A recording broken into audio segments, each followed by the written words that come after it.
আপনি তো মেলা কিছু বানাতে পারেন, তো দুটো ডিম দাও, কিছু বানা দেন দিনি, খাইতে মন গেছে আমার। কি খাতে ডিম দিয়ে যেটা বানা দিবেন। আমি শুয়ে আছি, ঠান্ডা লেগেছে। আর দেখো তো আমার বিটে কি নিয়ে এসেছে।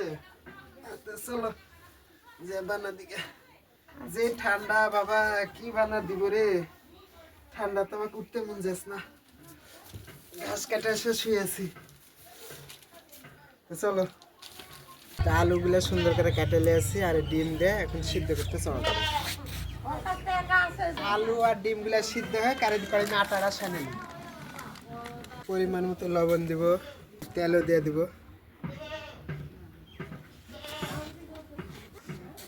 পানি দিয়ে আটাটা সুন্দর করে সেনে নেব। আমার আটা ড্র করা হয়ে গেছে, আমি সুন্দর করে ঢেকে থিয়ে দেবো। সিদ্ধ হইতে হইতে আমার আটা সানা আর তো যত উপকরণ লাগবে সব আমি মানে কাটা কুটা ঠিক করে লেছি। আর আলুগুলো আমার সিদ্ধ হয়ে গেছে, এই দেখেন। আলুগুলো আমি ঢালালি এখন।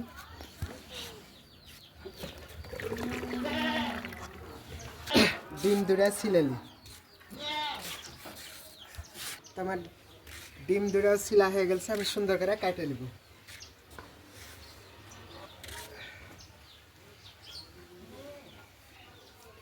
কাটা হয়ে গেছে।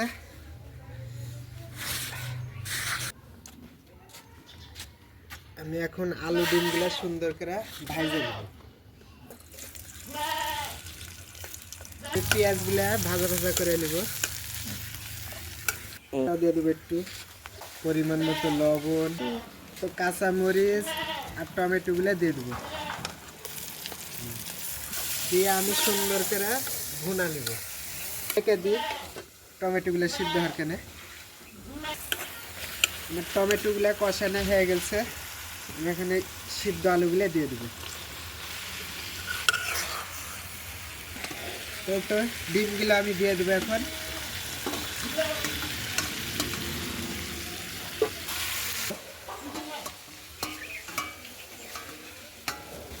আমার রান্না হয়ে গেছে, আমি এখন ঢালে নিব।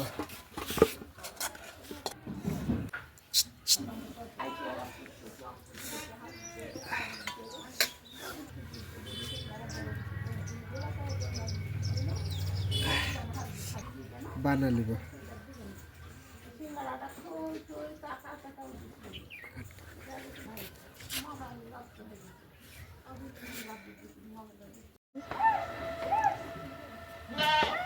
তো আমি তেলগুলো দিয়ে দেবো।